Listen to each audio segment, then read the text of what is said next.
సముద్రాన్ని తలపించే మిడుమ అనేది ఈరోజు రేవంత్ రెడ్డి పుణ్యమా అని ఎడారిలాగా తలపించే విధంగా మారింది.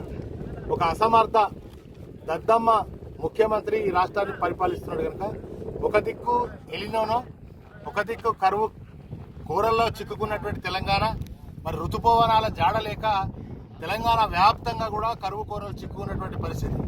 మరి కరువు అధిగమించాలంటే కాళేశ్వరమే పెద్దది.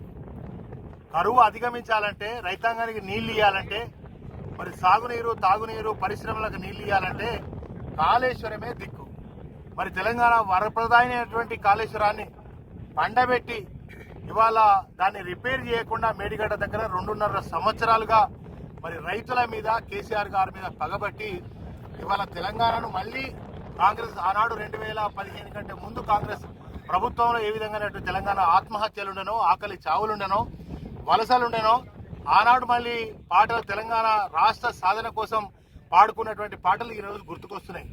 పల్లె పల్లెన పల్లెర్లు మొలిసే తెలంగాణలోన ప్రతి పల్లెలోన తలాపున పాడుతుంది గోదావరి, నా చేను నా చిలక ఎడారి అనే విధంగా ఇవాళ తెలంగాణను మార్చిన ఘనత ఇవాళ రేవంత్ రెడ్డి గారు. కనుక రేవంత్ రెడ్డి గారిని ఒకటే డిమాండ్ చేస్తా ఉన్నాం. మరి ఇవాళ మేడిగడ్డ దగ్గర ఇప్పటికైనా ఆ చంద్రబాబు నాయుడుకు శిష్యుడివేను, మరి ఇవాళ ఆ జలాశయాల ద్వారా కాళేశ్వరం దగ్గర ఉన్నటువంటి నీళ్ళన్నీ కూడా సముద్రం పాలు చేయడంతో పాటుగా వాళ్ళ గురువు గారికి దక్షిణ సమర్పించుకుంటా ఉన్నాడు. వాళ్ళ గురువు గారు చంద్రబాబు నాయుడికి ఆ పోలవరం ప్రాజెక్టుకి దక్షిణ సమర్పించుకున్న నీళ్ళన్నీ పోలవరానికి చంద్రబాబు నాయుడుకు పంపుతా ఉన్నాడు. ఇవాళ రిపేర్ చేస్తే తెలంగాణ ప్రాంతానికి రైతన్నలకు నీళ్ళు ఇవ్వాల్సి వస్తుందని మరి ఆ రైతుల మీద పగబట్టిండు కనుక ఇవాళ కాళేశ్వరాన్ని అట్లనే పండబెట్టి ఎండబెడుతున్నటువంటి పరిస్థితి జరుగుతూ ఉంది.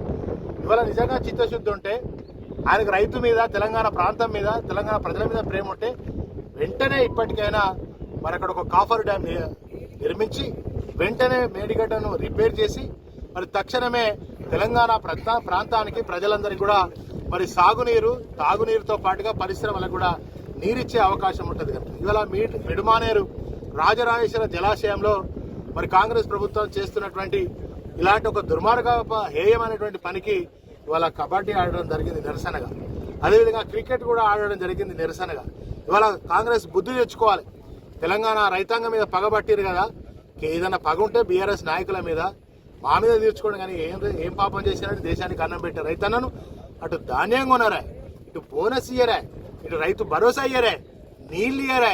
ఇవాళ తెలంగాణలో తాగే నీళ్ళకు కూడా చాలా మరి ప్రమాదం ఉన్నటువంటి పరిస్థితి వచ్చింది కనుక తెలంగాణకు సజీవధార అయినటువంటి మరి కాళేశ్వరమే దిక్కు కనుక, కాళేశ్వరం ప్రాజెక్టే మరి ఇవాళ ఆధారం కనుక, జీవనాధారం కనుక తెలంగాణ ప్రాంతానికి వెంటనే ఇవాళ మిడుమానేరు చూడండి, ఎటు చూసినా మొత్తం వెడారిని తలపించే విధంగా ఉంది.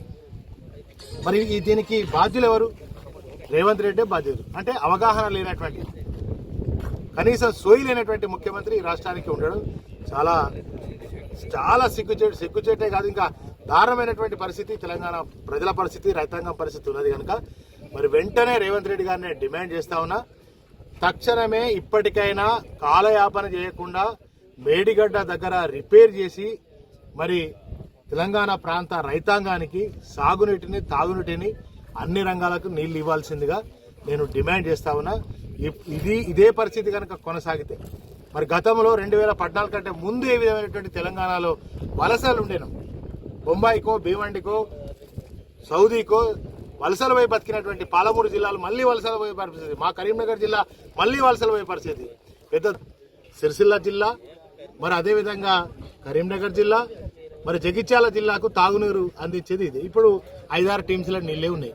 ఇంకా వర్షం గిట్ట రాకపోతే, అక్కడ నుంచి ఎత్తిపోతలు కనుక ఎత్తిపోయకపోతే మరి ఈ పరిస్థితి తాగు కూడా చాలా కష్టమైనటువంటి పరిస్థితి వస్తుంది కనుక ఇప్పటికైనా సోయి తెచ్చుకొని జ్ఞానంతో మరి తెలంగాణ ప్రాంతానికి తాగునీరుని సాగునీరుని అందించాలని రేవంత్ రెడ్డి ప్రభుత్వాన్ని డిమాండ్ చేస్తున్నాం.